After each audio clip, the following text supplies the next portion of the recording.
The whole carbon tax debate is done and decided here in BC. There's been a hefty tax on burning fossil fuels since 2008, and as a result, a lot of people have ditched their cars. You're pretty brave being out here in the rain. Thanks, buddy. Even in a downpour. So here's my choice. Ride the bike, man. Save the planet. You can get somewhere just as quick, just as fast. Stats Canada reports that per capita fossil fuel use in BC fell by over 16% in the first 5 years of the carbon tax.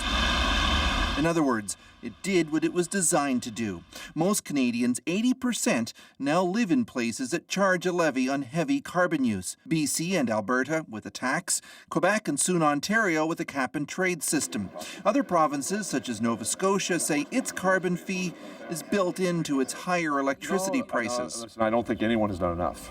But I think what we need to do is recognize that there's more than one way to deal with the carbon issue. It's not necessarily just have to be a tax. Eminent climate scientist and BC Green MLA Andrew Weaver disagrees, arguing to be really effective, a national strategy for CO2 reduction requires a consistent approach across the country.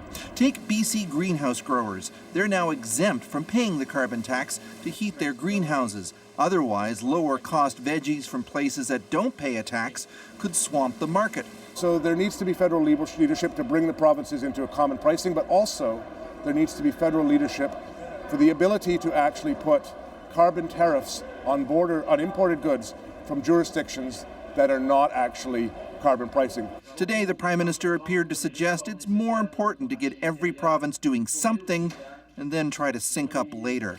One of the great strengths of this country is the diversity in geography and communities and perspectives that allow us to move forward in different ways on shared and common goals.